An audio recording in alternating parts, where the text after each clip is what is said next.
સુરતના દક્ષિણ ગુજરાતમાં મેઘરાજાની ધુઆધાર ઇનિંગ થઈ છે। ભારે વરસાદને પગલે અનેક વિસ્તારોમાં વરસાદી પાણી ભરાઈ ગયા છે। સુરત જિલ્લામાં 2 થી 4 જુલાઈ ભારે વરસાદની આગાહી છે।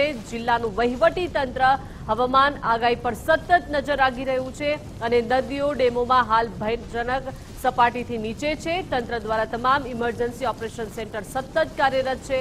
ઓલપાડમાં એનડીઆરએફ, માંગરોળમાં એસડીઆરએફની ટીમો પણ તૈનાત છે। એટલે કે તંત્ર દ્વારા તમામ નજર રાખવામાં આવી રહી છે। હવામાન વિભાગ દ્વારા જે આગાહીઓ કરવામાં આવી રહી છે તે આગાહી મુજબ સતત મોનિટરિંગ થઈ રહ્યું છે। સુરત દક્ષિણ ગુજરાતમાં મેઘરાજાની ધુઆધાર ઇનિંગ જોવા મળી રહી છે।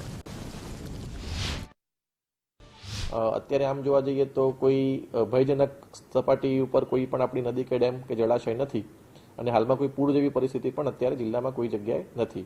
તેમ છતાં પણ આપણે સતત જળાશયો અને નદીના જળસ્તર ઉપર સતત આપણે દેખરેખ રાખી રહ્યા છીએ। કેટલાક નીચાણવાળા વિસ્તારોમાં પાણી ભરાવાની ફરિયાદ સ્થિતિ સર્જાઈ હતી, જેના ઉપર પણ અત્યારે અલગ અલગ સંબંધિત વિભાગ દ્વારા તેના માટેની કામગીરી કરવામાં આવેલી છે।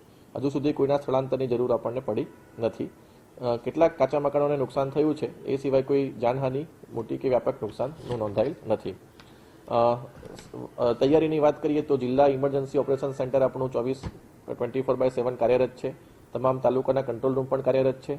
એ સિવાય સુરત મહાનગરપાલિકાનો ફાયર વિભાગ, કામરેજનું ERC સેન્ટર તેમજ તમામ નગરપાલિકાઓના ફાયર વિભાગ પણ બચાવ અને રાહતની કામગીરી માટે સંપૂર્ણ સુસજ્જ છે।